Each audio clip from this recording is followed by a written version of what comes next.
Morning, everybody. Welcome back. I hope you are refreshed, legs stretched, full of caffeine, and ready for the next session. My name is Andy Marta Ike from the Western Power Environment team.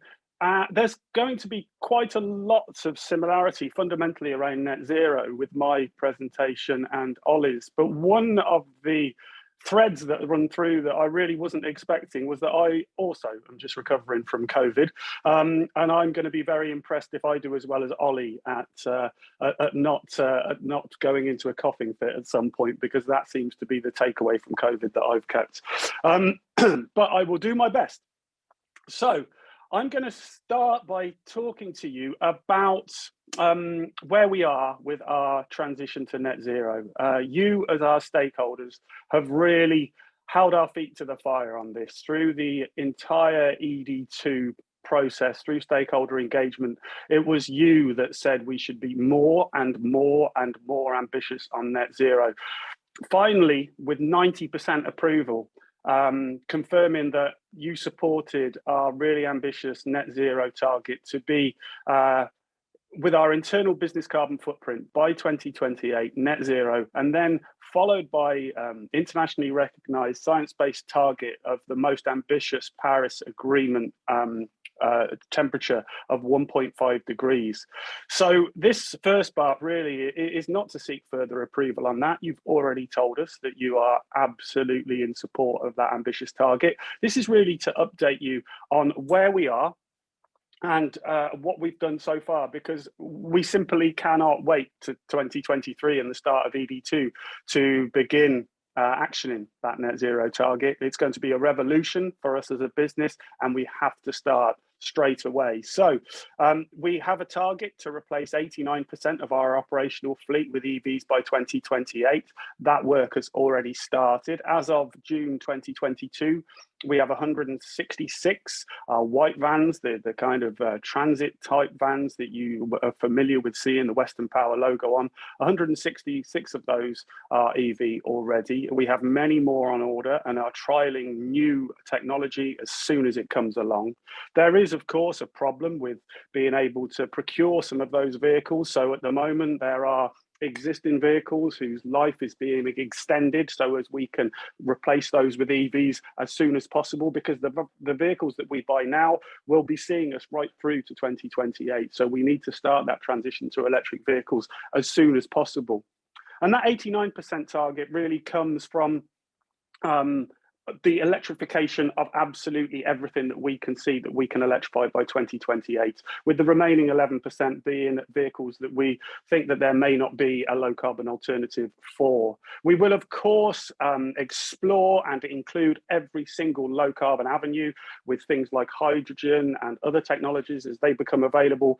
But really by 2028, it's going to be the electrification that we need to focus on, because hydrogen won't be available at the moment globally. About 98% of all hydrogen that used in fuel cells actually comes from natural gas. So that makes it very expensive, but also makes it not a low carbon technology, essentially. And then to create hydrogen through electrolysis, you need an awful lot more electricity, because that process is more inefficient than putting electricity into a battery. So while we will absolutely consider every single technology available to completely rid our network and our business of carbon emissions, at the moment for 2028, it really is the electrification of all of our vehicles that's going to be the target.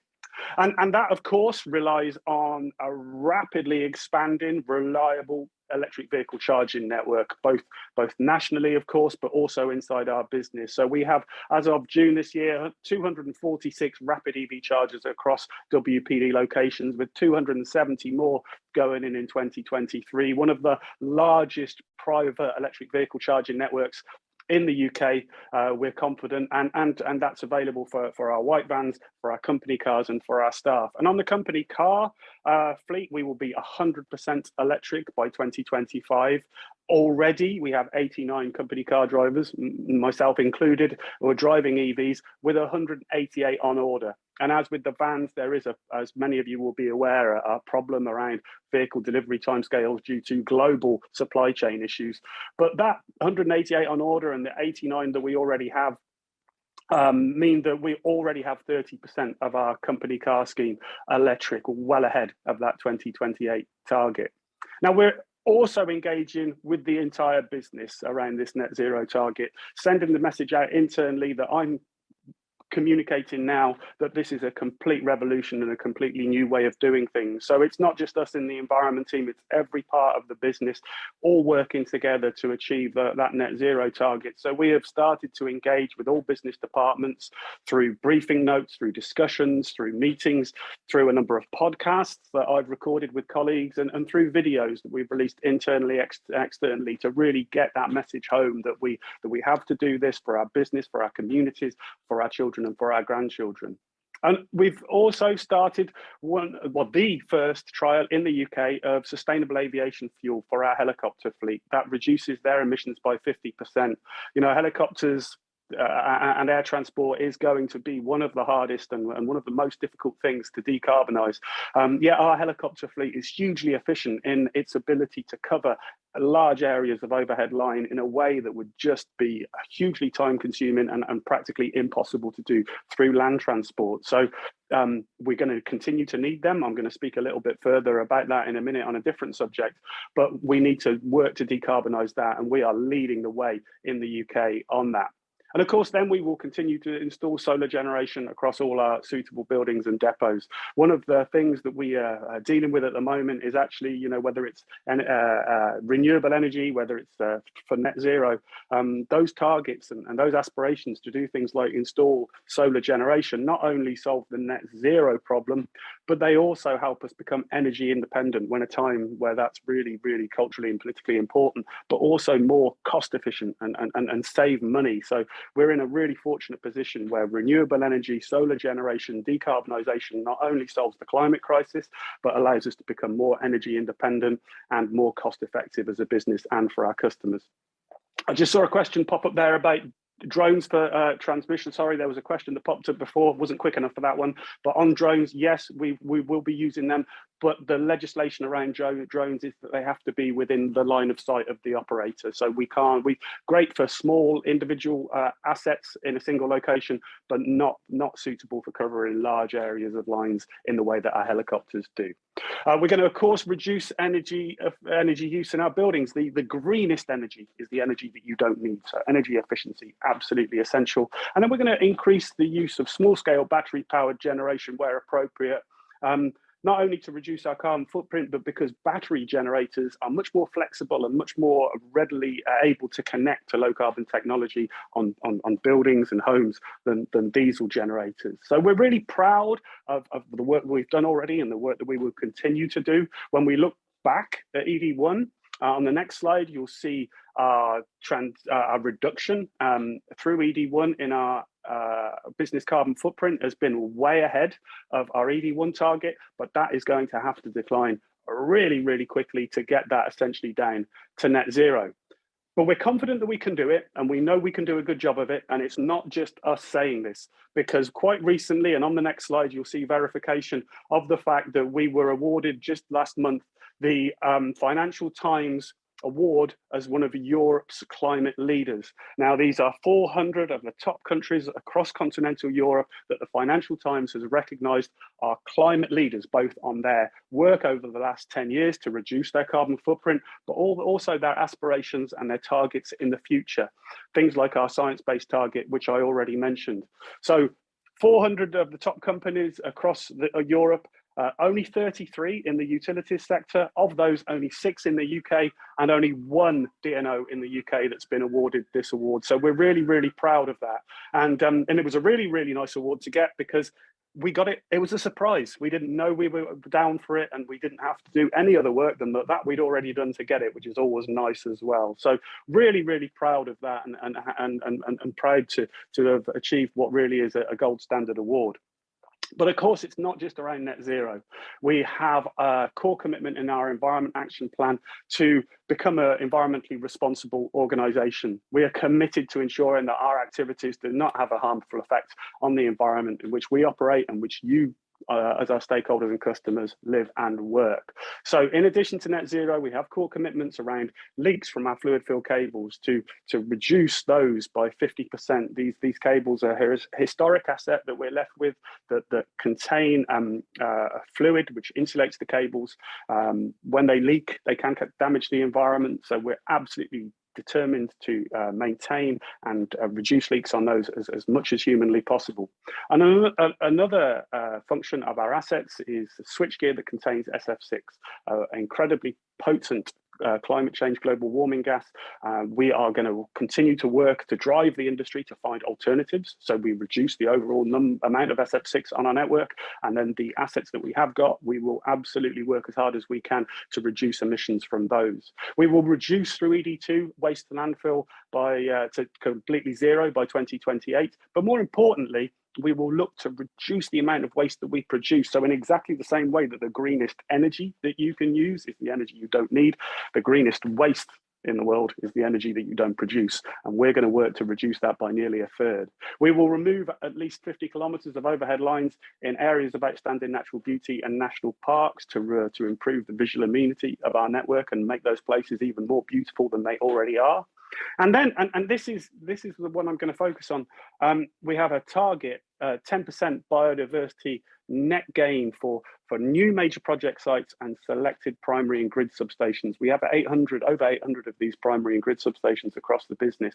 And this was one of the last targets, one of the last core commitments to go in, and it was put in because of stakeholder feedback and because it was you guys and people like you that told us that we should do more on biodiversity. So thank you for that, because this is an area that has massive potential for us to do some really interesting work. As the next slide shows, I think we can all agree that historically we're in the mess we're in because business, industry, society has been degenerative. We have reduced biodiversity and we have had a negative impact on the natural world. And we are talking today about sustainability as if sustainability is some wonderful finish line. And it is an absolutely wonderful aspiration to have, to become a sustainable business. But actually, when you think about it, it's not necessarily the greatest goal, because by being sustainable, all you're doing is not doing any more damage. You're just really holding your head above water and making sure that future generations can meet their own needs without us meeting our needs with impacting future generations. What we really need to be as a business and as a society is regenerative. Move beyond sustainability. Ultimately, that really has to be our goal. And this 10% biodiversity net gain target is a first step in that. So we're doing some really, really exciting and interesting work on biodiversity net gain, which has already started. On the next slide, you can see some images that I've taken with some of the work that we've done. The picture on the left there is a lady called Kathy, who's from an organization called Evidence Nature. That's Kathy on a visit to one of our primary substations, excitedly looking in the grass and telling me that grass isn't actually grass. What it actually is grass that's been populated over the last 40, 50, 60 years since that substation was in place by wildflowers and meadow plants that we as a business have just kind of through habit cut within an inch of its life 3 or 4 times a year. So what we're looking to do to meet that biodiversity net gain target is to not necessarily massively change our substations and our assets, but just do what we already do differently with a regenerative, with a biodiversity perspective. So instead of cutting that grass 3 or 4 times a year, what we're going to start doing over a number of substations as a trial is change the way that we manage the ground, leave grass to grow for a little bit longer at the times of year where it can be most beneficial. We're going to start monitoring for insects across those sites. It turns out that quite a lot of biodiversity gain can be found by simply monitoring for insects and species in areas where historically there is no data. Quite a lot of the time in areas of outstanding natural beauty or national parks, when ecologists try and do monitoring, they find that equipment gets damaged or vandalized by the public. Well, actually, we can do security quite well. So we may start to see monitoring equipment in our substations, not only for us to understand how our substations become better for biodiversity, but also provide scientific data for people who need it and don't currently have it, organisations like Natural Resources Wales and Natural England. So One of the things that I'm going to ask you in a minute is really how can we share that data in the same way that Ollie talked about how we share the data about flexibility and connections to our network. How can we share our learning? Because it's not just all about stuff on the ground either. I mentioned our helicopter fleet. Our helicopters operate across the whole of our patch. They have a large amount of technology on. One of the most important bits of technology on our helicopters is the version 1.0 eyeball in the human head that looks out. But we also have LiDAR, which takes over 70,000 data points every second. We have thermal imaging and still images. And that technology has historically been used to manage and understand the health of our assets. But what we think that we could do, what the helicopter unit are really keen to do, is start to take some of that data and project it with a biodiversity perspective, look through a biodiversity lens and understand how we can use that data to better understand how biodiversity, how healthy it is around our substations, and make some of that data available to our business and other organizations. So I think in the future, it could be the case that our helicopter unit are operating not just to understand the health of our assets, but also to assist and understand the health of biodiversity across our portfolio. So we're right at the beginning of a very, very interesting but long journey on biodiversity. And when you go into the breakout rooms, I'd like you to think about how WPD could or should share that learning and experience on biodiversity net gain. As we saw earlier, a large percentage of you are from local authorities. The grounds, the grass around a local authority building probably isn't that different to the grass and the areas around our substations. Should we, while we're talking to you about connecting to our network and low carbon technologies, also be sharing some of the learning on biodiversity and how we're improving the environment by small changes in the way we operate? Would you want to learn from some of that? Would you like to work with us? Could we share expertise? If we're sharing that, how should it be shared? And who should we target it towards?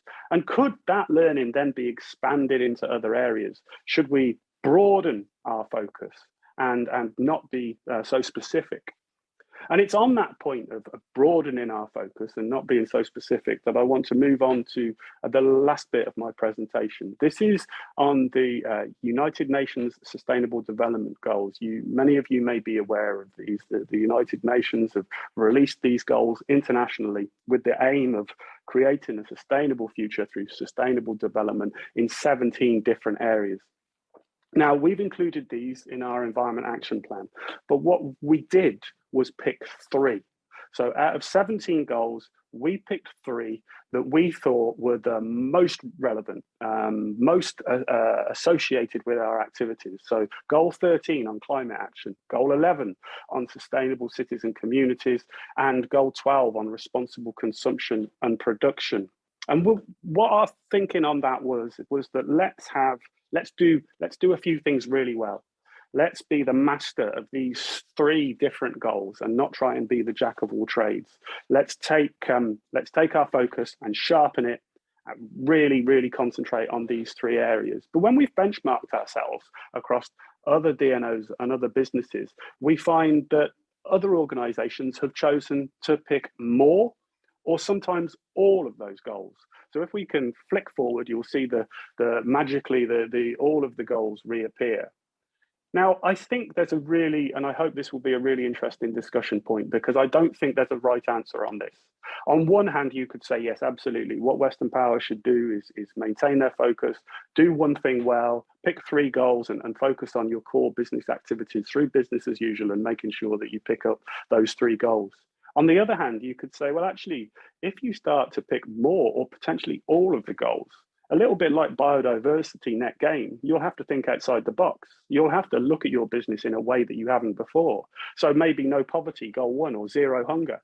Well, actually, if we challenge ourselves to meet that goal, maybe we'll find and think about and understand and consider things that we otherwise wouldn't, and potentially find benefits that we can create that we wouldn't have seen otherwise.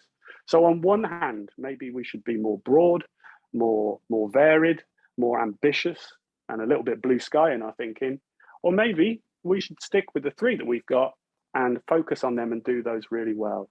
I'd be really looking forward to getting your input on that. So on those discussion points, Should we as a business focus business as usual activities on those three most appropriate goals? Should we expand the number of targeted goals to include more that are appropriate?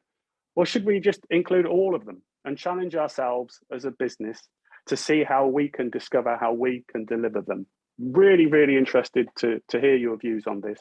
Really, really excited to join my discussion room and hear about it. So without further ado, let's get on to the interesting bit, enter the discussion rooms, and we'll see you again shortly.